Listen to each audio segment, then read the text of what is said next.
अब इधर देखो, स्टार्ट कर दे बेटा। कर दिया? हाँ जी, देखो ध्यान बोर्ड की तरफ। A O B is a line, A O B is a line, board की तरफ ध्यान बेटा। ये ई है, ये सी है और ये डी। एंगल ए ओ सी, देखना इधर, ए ओ सी प्लस बी ओ ई 70 दे रखा है, और बी ओ डी, बीओडी कहाँ है, ये रहा, बीओडी की वैल्यू दे रखी है हमें 40। ठीक है, क्या क्या 70 दे रखा है, एओसी, देखो एओसी, इसको एक्स ले लो, इसको एक्स ले लेते हैं, और बीओई इसको वाई ले लेते हैं। इन दोनों का सम एक्स प्लस वाई आपको क्या दे रखा है, 70, और ये वाला एंगल आपको दे रखा है 40। आपको क्या क्या निकालना है, आपको निकालना है फाइंड एंगल बीओई, यानी कि वाई निकालना है, बीओई निकालना है यानी वाई निकालना है, और दूसरा आपको निकालना है reflex angle COE, reflex angle COE, ये दो एंगल आपको निकालने हैं। क्वेश्चन समझ में आ गया? ठीक है, देखो इसको मान लेते हैं z,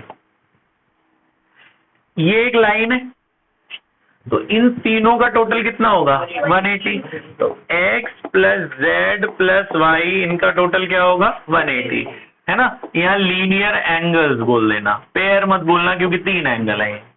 अब देखो में x और y मिला के कितना दे रखा है, तो x और y दोनों हटाकर क्या लिख सकते हैं, x और y दोनों हटा दो, इन दोनों की वैल्यू क्या डाल देंगे एक साथ, 70, तो x y दोनों हटा के 70 डाल दो, बचा z निकल जाएगा ना, x y हटा के 70 डाल दिया, 70 उधर चला जाएगा, तो 180 माइनस 70, z कितना आ गया, z आ गया 110, है ना।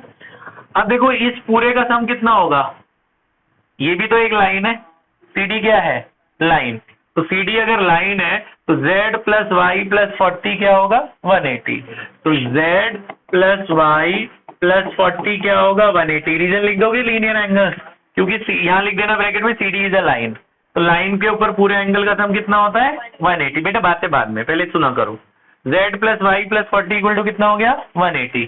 Z पता है 110, Z की वैल्यू डाल दो 110, बचेगा y निकल जाएगा ना, 110 प्लस 40 कितना हो गया, 150, 150 उधर चला जाएगा, तो 150 उधर जाके माइनस हो गया, तो y की वैल्यू कितनी मिल गई, 30।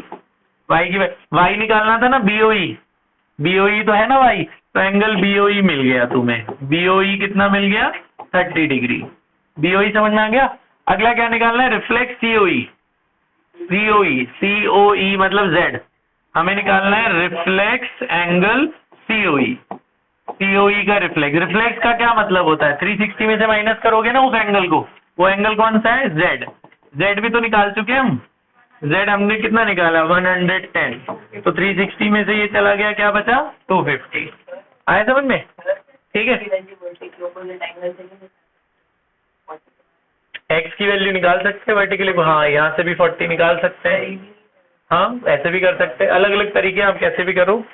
ठीक है, अगला बेटा क्वेश्चन 2 आप खुद करेंगे, वही वाला क्वेश्चन है, देखो इधर, यहाँ सुनिए, बोर्ड की तरफ ध्यान। बेटा ये एंगल A है, ये B है, और ये लाइन जा रही है इधर N, ये सीधी लाइन है, और ये वाला एंगल C है।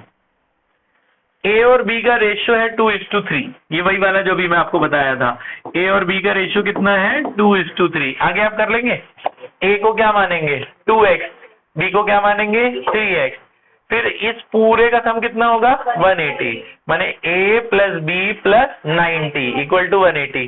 उसमें A और B डाल देना, 2x 3x, x आ जाएगा, जब x आ जाएगा तो A और B पता चल जाएंगे, A B के बाद C भी निकालना है, जब A और B पता चल जाएगा, B प्लस C का सम भी क्या होगा, 180, क्योंकि ये भी तो एक लाइन है ना पूरी, तो B plus C equal to 180 में B डाल देना, C भी मिल जाएगा। अरे बात समझ में? ठीक है, ये है क्वेश्चन नंबर 2 तक करो, फिर 3 बताता हूँ, पॉज कर दे बेटा।